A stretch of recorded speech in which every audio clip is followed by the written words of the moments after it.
Nexus family, we are back with another episode. And yes, my setup is kind of complete. I'm not done. But I'm almost there, Isandro. Almost there. Trying to get there. Yeah, like did you paint the back? I Proud think of you. it's a little different from last time that we recorded. I don't know if it is. If it is. Nope. Nothing. Literally nothing has changed. It looks so different. I don't know what it is. Whatever. That's not why you guys are here. Obviously, you guys are here to listen to us talk sports, or because you want to see Isandro's beautiful face. Either way, we're glad you're here. Let's talk, Isandro, about don't do that. Let's talk about some stuff going on around the league. Media Day was a thing. I forgot to mention that in our in our previous little talk we had before the podcast started. For those who don't know, the way we do the podcast, we talk about it like 5 minutes before we start it. Then we just click record and then see what happens. And then like half the stuff we end up talking about isn't even what Isn't even we what talked about before. we talked about before. So, with that being said, let's talk about something we didn't talk about before. Media Day happened. A lot of things that were mentioned. You know, the Nets. Obviously, we're always going to talk about the Nets. We're basically a Nets podcast at this point. Shout out Frank Isola. The Nets are, Kevin Durant addressed the situation. Kyrie also addressed the situation. Steve Nash addressed the situation. And then Markieff Morris had the best quote, I think, of Media Day saying, me and my wife have, been fighting for years, but we're still together. So why wouldn't KD and Brooklyn stay together? Lovely quote. What a beautiful, beautiful moment in the Media Day. You also have other teams. Patrick Beverley saying that his favorite moment in his career with LeBron is blocking LeBron's shot. Again, such a Pat Bev thing to say, bashing your current teammate. Also, he said that him and Russell Westbrook are like best friends. So, yeah, was I wrong? mean, they kind of have to say that, right, to the media, because it's not like they're gonna do anything. Oh yeah, we're buddies. Like, makes sense, of course. Not like you injure the man, but whatever, is what it is. And then so many other things happened. Lonzo Ball, we don't know what's going to go on with him. Apparently, they're saying that he might miss the entire regular season. That sucks for a Bulls team that really didn't get better this offseason, if you can think about it. Like Drummond, Dragic. Yeah, he is so important to this team. It's crazy. It's not just his playmaking either. His defense, him and Caruso really came in. The playmaking, the defense, the spacing that they need. His shooting, man. His shooting is really, really good. He shot like 41, 42%. I think the Dragic signing now is looking more and more like it was a great signing in hindsight because it was so important that they needed, another, playmaker, because who knows what's going on with Kobe White? He might be traded too. Whole other thing.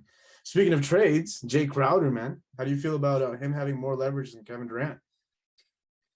Well, he hasn't been traded yet, so that's right. You can't even say that he has more leverage. Well, they didn't, they're saying he's not coming to training camp. Kevin Durant was at least, they told him he was going to training camp at least. So, what's the contract situation with Jay Crowder? I'm not mistaken, I believe he has 1 year left on his deal. And if it's not 1 year, then it's definitely 2 with at least a team option or a player option. So, but basically it's technically a year. Let's give it to them. So the contract isn't even that, it's a tradable contract, way more tradable than Kevin Durant's, obviously. And obviously it's a different type of trade because KD is KD. Like you're not gonna trade a freaking Porsche for a Honda Civic, right? Like you're gonna want everything for that Porsche. But for Jay Crowder, you're trading I don't even know what to compare it to. That's where the leverage is coming from, because you can't trade KD, it's too much. But with Jay Crowder, it's like you got a year or 2 left on your deal. Right. We don't really need you, I mean, yeah, it'd be nice to have you, like you contributed, but like you're not. I mean, Cam Johnson is filling that role. He's filling that role for him, and it's kind of deservedly so. I feel like Cam Johnson should have been starting for a while now, but but Crowder is just because of his name, it's his. Yeah, I think as soon as his 3-point shot started to fall off a little bit, and he was just mainly just an energy guy with defense, that's when Cam Johnson really should have been plugged into that lineup, because you need spacing, and he's not even like a bad defender. He's not good, but he's certainly not bad. He's basically like at this point of Jay Crowder's career, that's what Cam Johnson is defensively, right? Like Jay Crowder is a good defender, but he's not what he used to be, right? But Cam Johnson now is like he's getting up to what Jay Crowder is now, which is a solid defender, and I think that's important for your big, because in reality, what you need in the power forward position is kind of a do-it-all type player. He can play solid defense. He can shoot the three ball, and he's reliable. I feel like that's the key. He's more reliable for that team. I feel like Crowder can be, only because he already mentioned he doesn't want to come off the bench. So it's like, Cam Johnson was willing to take that role, was willing to take whatever role that the team wanted. Jay Crowder isn't really doing that. So with that being said, what teams are out there that can really, gun for a player like him? I'm thinking Cavs. They could use a Miami. small forward like him. Miami, bring him back to Miami. Um, the Nets. No, they're not going to trade for Jay Crowder. Who And do then they have? Joe with Harris. Joe Harris, that's pretty much it. And then you got other teams like Dallas. Maybe they can use a player like Jay Crowder when they They had him could originally. definitely. Boston with the Gallinari injury. Boston is another team that we have to talk about. that we have to talk about. It's a whole thing, Oh but man. Oh yeah, boy. Crowder definitely has a lot of potential to be moved, and I feel like they can get solid players. I was seeing a trade. I believe that the Pacers, it was like a 3-team deal. I believe Jay Crowder would have gone to Miami. Duncan Robinson would have headed to Indiana, and Indiana would have sent out O'Shea Brissett to Phoenix, a solid power forward, a young guy. And I feel like, it would be a solid trade for all teams involved. Duncan Robinson, really not that special. He's probably your most expendable player. I don't know if Phoenix would want him, but you never know. There's definitely a lot of moves they can make. So shout out Jay Crowder for giving us 3 minutes of content. So appreciate that, Bossman99 on Twitter. He tweets in all caps. Freaking loser. So it's such a I honestly haven't really liked that guy in a minute. Like I really just don't. He just thinks way too highly of himself. Like He's really not special. He's such a really not. system player. Like Boston really it did not humble him at all. It just made him like gas himself. Memphis, I hear, was another team that might want him. He would fit that Memphis team, I would say. Losing A Colin, veteran presence. solid player. But let's move on now to what is going on in Boston. Oh man. I know we said that we were going to get Joel on one of these pods for Boston. We definitely still plan on doing it. I'll be texting him soon. So we'll definitely get his reaction on the team itself and also on this situation. But overview on this, Isandro. Let me give it to you real quick. So it started off with the whole Udoka was, potentially facing a 1 year, potentially facing some real issues within the organization. Nothing was said at first. Then, they come out saying he was involved in a consensual relationship with a female staff member. Okay, cool. Then, out of nowhere, I believe it was Shams who tweeted, he's just getting a 1 year suspension. Well, like we just saw Robert Sarver get that. Speaking of Robert Sarver, he's selling the team. I'm kind of just going to pass by it because we did discuss it before. It made sense. We knew it was going to happen. It is what it is. Whatever. He's leaving. But back to this, right? So Sarver gets the 1 year suspension, and now Udoka gets the 1 year suspension, and everybody's like, "Holy crap!" What Sarver did was far worse than whatever this guy did, right? We lost Sandro for a second, guys. Let me just oh, there he is. So with all that, right? Everything's going on. Now, out of nowhere, you get stories talking about how, it wasn't a consensual relationship. It was actually he made some comments to some members of the staff that were rude and just not wanted, which prompted them to go to HR, hire outside people, whatever. At the end of it all, investigation was done within the organization. Their conclusion was a 1 year suspension with 50% of his salary deducted. Now, his job is still up in the air right now because they don't know, there's still a lot more that they have to go through, right?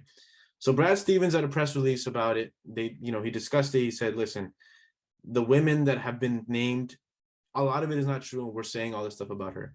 And then this whole thing going on with NBA Today, Kendrick Perkins saying, listen, I know the whole thing that's going on. Why isn't this female staff member being held accountable? Malika saying a bunch of stuff. It's a whole big thing. At the end of it all, let's stick to Boston. How demoralizing is this for Boston? The team that just went to the finals, definitely had a chance in the finals. They definitely blew some leads at the end there. What do you think? They won 2 games in this finals. They made an amazing run. Udoka really instilled defense and inspired these young guys. What do you think about this whole Boston situation as a team? Boston really just can't catch a break, man. It's Sucks. just it's tough. It's Well, it tough. doesn't suck for me, but yeah, sucks for Boston. Well, I mean, you've had your own problems. Your team is Okay. Okay. yeah. So Boston is just it's been rough for them, to be honest. They like I said before, they really can't catch a break. They finally found their coach, and then this happens. It's It's crazy just how much I've praised Udoka for years, right? And I and know I you love Udoka. and I'm not even pissed off at what he did, bro. If I'm being honest, this is like textbook corporate crap. Like it happens all the time everywhere. I think it's because his name. It's in a famous league. Obviously, it's a bigger deal. He's the head coach of one of the most storied franchises in the NBA that just went to the finals. Of course, it's going to be bigger than what it appears to be. Now, again, I don't want to like bring down the situation, obviously, because I don't know the whole story. I'm just going based off of what I've read, what has been, said in the media. I'm going based off of that. I obviously don't know anything. I have no affiliation, right? But it happens a lot. So the fact that he got a 1 year suspension at first was it just threw me back, right? Like I was like, what is going on with this? But then as time went on, when they said that it was, yeah, sure, it was consensual at first, but then they're saying that it wasn't, and that he, made comments, it's stuff like that it's like, okay, See, it, that's the confusing part. right. Like I, the I was just about to consensuality say or the that. non. Mm-hmm. Because if it was consensual with one female staff member, but then he made comments to another female staff member, it's like, okay, so not only are you cheating on your like what 10-year fiance Nia Long, and then you're cheating on the person that you're cheating with. Like it's that's why it's so confusing, and that's why it's such a sensitive topic. But we have to address it because we talk sports, and this is part of the sports world, right? But as for Boston, as for these young guys, this is their third coach that they're going to get in 3 years, right? Brad Stevens, Udoka, and now Mazzulla. And this Mazzulla guy, his Who? Joe Mazzulla. So let me give you some story on him. So Joe Mazzulla is a former college basketball player. He was apparently, and I don't even know why they mentioned this, and I'm the only reason why I'm mentioning it because I was so pissed off, and I posted about it on the Dunces podcast Instagram. If you follow us, please. Joe Mazzulla, 34-year-old head coach, about to be interim head coach. He was arrested back in like 2009 or 2008 and 2009, once for like a domestic battery, like driving under the influence, underage, right? So that was one thing. And the other one was like a battery, like they punched some guy in a bar or something. Paid the fines. And this is what, when he was my age, he was 20 years old, 19, 20 years old. And so now people are mentioning this stuff, and I'm just like, that's so stupid. Mentioning his past like that, bro, it's in his past. He was 20, he was young. He's obviously learned from it. Especially And like 2009. Like how long ago was 13 years 2009? ago. 13 years ago. Like look back at 2009. What were you doing at 2009, bro? Probably still like changing your own It diapers. Like just doesn't even make sense. it's Like so you're holding somebody stupid. accountable to an extreme degree over something that happened so long ago, and you're saying that they're the same person that they were from People 2009. grow. People People grow. grow. Yeah, I'm not It's the same person I was 5 years ago, let alone in 2000 freaking imagine. nine. Imagine like and it's crazy because he's 34. He's gonna be the youngest head coach once he starts coaching this team, and he definitely has a good resume. There's a reason why he's on that coaching staff. He was actually the front runner for the Utah Jazz position. Instead of they went to Will Hardy, who wanted Bazzulla to go with him in that when he went over to Utah. So it's crazy that these people are saying this stuff. Whatever. Point is, Boston as a team, third head coach in 3 years, just coming off of winning the finals, bringing in a player like Brogdon, bringing in Gallinari who got hurt. What can you really expect from this team? Is this team going to be like, what, screw it, players on the court, that's who we're gonna, we're just gonna mesh and we're just gonna play? Or is it gonna be another learning curve? Like what do you expect from the Boston Celtics this upcoming season with everything that's been going on? I definitely don't expect them to contend without their head coach anymore. I do still expect them to be decent in the regular season, maybe a top three, top four seed, and maybe a second round exit, maybe a conference finals berth, but really a second round exit without Udoka. Is coaching really that important then? Because I've always been I'm very adamant of that. I think coaching is very important, unless you have a player like LeBron, who's basically a coach on the floor. But how Well, important is coaching for this team for specifically? this team Because they are specifically, yeah. young, right? I'm assuming that's where you're going at, because of their youth. I wouldn't even say that. just because like they're young, but they're not like young young. When you think young, you think of like these younger teams, obviously. Um, No, but this is one of the youngest teams that can actually contend. Like the young, probably one of the youngest contenders, yeah, I'd say for sure. them and So in that Cleveland, I guess sense, you can say, but it's really just Cleveland isn't really like a contender yeah, though, so it really is just these guys on an island by themselves. yeah. It's really unfortunate in basketball terms because you know what sucks being a Nets fan, bro. Like I love this Boston team. Like I'm talking as just a guy that talks sports and talks basketball. Like I love the team that they have. I love Marcus Smart's game. I love the way Brown plays. I love the way Tatum plays. And I should hate Tatum the most because he's from Duke and Boston, but whatever. But he is one of my favorite players to watch. He's very Kobe esque, and he also has a lot of Paul Pierce to his game too, which I always loved Paul Pierce's game. Right, so it's they have such a and Al Horford's such a nice guy. Robert Williams, who I didn't even mention, is injured, and he's another one that I really love watching. Playing his game. Brogdon, another solid. Like they have such a good team, good cast of guys that it just sucks that they're being held back because of their coach making a stupid mistake, a mistake that I guarantee you, if it was anybody else in that roster or anybody else on that team, it probably would have led to like a 3-month suspension, something small. But because he's the head coach, of course it was going to be a bigger deal, bigger issue. But with that being said, like you said, I think it's the same thing. I don't see them contending. I think coaching is really important. I think Udoka was one of the best coaches, probably definitely top three this last season. Could have definitely been one of the best, probably the best this upcoming season, but it's not going to happen, and it's really unfortunate because he really tried. He tried to become a head coach and should have been the Nets head coach. Probably wouldn't have happened in Brooklyn, but it happened in Boston. Um, it is what it is. It's unfortunate, but it sucks. But whatever what it is.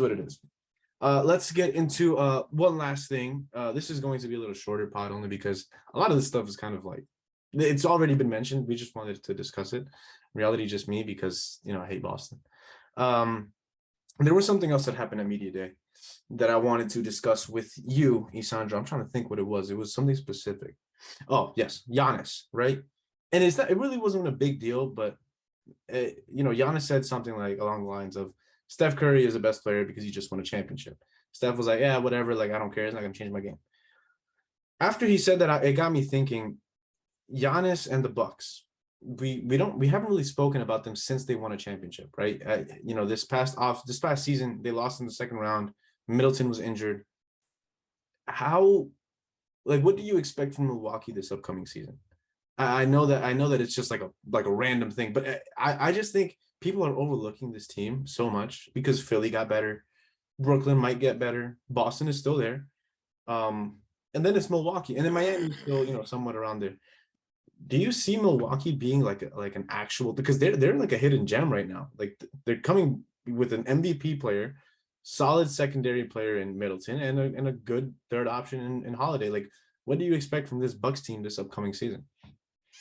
Do you think that people aren't talking about them because they're underrating them? That's what I'm thinking. I just think they're the most. I don't really hear nobody talk about. I hear people talk about Giannis after what Gilbert said, Gilbert Arenas, but Yeah. I don't really hear anybody talking about the Bucks as a whole. Like this team is really really good. Like what do you expect from this group of guys because they have the most camaraderie, you know? I think from my perspective as one of the people who hasn't really talked about the Bucks too much is because we already know what we're getting from the Bucks. Like, yeah, there's obviously some roster turnover, like they get new players, they lose some players, but for the most Changes. part, like they kind of stayed the same and they didn't really need to make any changes. They have the best player in the league. They have a ridiculous supporting cast. They have a really good who at this point isn't really underrated anymore, second option in Chris Middleton, who I mean, let's face it, if he was healthy, they would have been in the finals, right? So when You and really that's you the really think so? You really think yeah, because I mean I agree Giannis too, but I just want Giannis to. took them to Game 7 and it was a close. I mean, yeah, they didn't have We just Chris needed Middleton. that It was like the score at the closer. end You there. needed that closer. Like Giannis could take you to the fourth quarter, but you need somebody to. We've talked Yeah. about this already, but um, just because you know what you're getting from them already, um, I don't really think it's a sense that people are underrating them. Like, oh yeah, whatever the Bucks, because that's how it was before they won the chip, and then they won the chip, and then people are like, oh, they got this. This is a good team, and then Right. people were kind of expecting this team to do the same more or less this year, and then Chris Middleton got injured, whatever. So those expectations have remained the same, which is why you don't really hear the buzz. Everybody's expecting the Bucks to be a contender or, be around there. I actually just finished watching a video on YouTube about like a hot take video where he said, hot take, the Bucks and the Suns are really going to be, they're going to rematch in the finals. But he said that the hot take part of the video was that the Suns were going to be back there. So Yeah, obviously the Suns aren't going to be back there. It's not even a question. even in a hot take video, he was saying like it's not really a hot take to expect the Bucks to be in that position again because we already know we're getting from them. Who was that video, by the way? I just want to like Rusty Buckets. Hey, Rusty Bucket, shout us out, baby. Give me free content. Got you. Well, what's your take? I think for one thing, I will say I think Giannis is the best player in the league. I mean, and we're definitely going to get into, these positions. I know we talked about point guards, a few days ago. A few days ago was actually posted. Sorry about that, by the way. But obviously, I think it's him and Jokic. I think those two are the best players in the league right now. Joel Embiid is definitely like scratching that surface. Same with Luka, I'm being honest, and Steph and Bron. These guys are up there. But I think Giannis is like in a class of his own. I think Giannis is he's entering his prime like right now. He's getting better in every aspect of the game. I'd say he's already in his prime. But he probably. Yeah, you're right. He's like right now, like this peak. year is like his prime year. Like he's his peak. Yeah. Well, no, because I feel like he could peak at 29, but he's still like what 26, 27. Like he definitely has. Well, a peak could last for a little bit of time. It's like prime, peak, and then like. Yeah, you're right. Like the next 3 years, 3-4 years. He could have like a 4-year peak and like a 10-year prime. And that's probably where he's at right now. And it's exciting to think about it like that. But then you go into the roster, like you mentioned, they haven't really made many moves. They brought in Joe Ingles. What's he really gonna do? I mean, he's a solid player off the bench. Yeah. But, he's also coming off an injury. So that is true. He's not really gonna do much for you in the regular season. But then again, regular season really doesn't matter. It's all about the playoffs. But then the rest of the team, it kind of like you said, it remained the same. It's Holiday, Connaughton, Middleton, Giannis, and Lopez, and then off your bench, you got Bobby Portis, Wesley. Is he still there? Oh yeah, Wesley Matthews resigned. Wesley Matthews. Did George Hill resign? I don't think he resigned. Then who else is there? Like these young guys, like Sandro. Shout out your twin. Sandro Nwora. Mikala, whatever. Jordan Nwora signed another deal, 2 years, something like that. So they have these guys that they're bringing back because of the camaraderie, and I think that's so important. And obviously having Coach Bud there at the helm. Chemistry is so important. He's a good head coach. So yeah, I mean, he won the championship. You can't really. Yeah, I think this team is definitely conference finals bound. Like it's them against the rest. Like these guys got to catch up to them because if Middleton wasn't hurt, I agree with you. I think they make it to the finals. No questions asked. Like I think they beat Miami handsomely. And then these other teams, there's so many question marks. What version of Harden are you gonna get?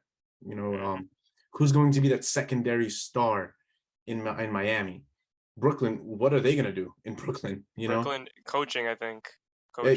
Coaching and Ben. I think roster-wise they're decent, but the coaching, like you said, with Steve, KD, and all these other guys, like it's a lot. Ben Simmons also had a whole thing. We should definitely talk about that another day. Definitely not today, but his podcast with JJ Redick really told a lot, but also didn't really tell us much. It was insane. You should listen to it if you haven't. I've only listened to clips. No, I watched the whole thing. It's a good one. And shout out to the fans as well. You guys should definitely. The old man of the three. They sent me $50 once. Shout out JJ. But yeah, I think Milwaukee is the team to beat in the East. Of course, obviously Brooklyn on paper is the better team, but it's the Bucks. Like it's Bucks against everybody else. So yeah, I think the Bucks are going to be fun this coming season. And this season so far is looking like it's gonna be a dub, bro. Like I'm excited to see what they got going on. I feel like before media day, like there's like that period where it's just boring. Like the offseason is kind of over.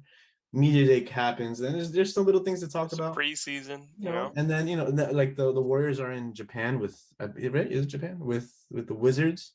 They'll be playing an exhibition. Shout out them. I believe the Thunder are there as well. I don't know. I'm not sure. I forgot who the other team was. So that's pretty cool. Something that we can definitely talk about. International. So it's cool. It's a lot of stuff. A lot of these stuff is also unfortunate. Robert Sarver just being a douche, I'm so happy he's gone though. Shout out that. You've been saying Oh, it I for years that hated you him. hated I him. hated him so much. It's so Uh, crazy how the people you've been talking about for years, Imi Udoka, Robert Sarver, they're the ones who are in the news now. It's like coming full and circle, it's but not in a bad, good and way. it's bad stuff too. Like It's why? not good stuff. It's horrible stuff, man.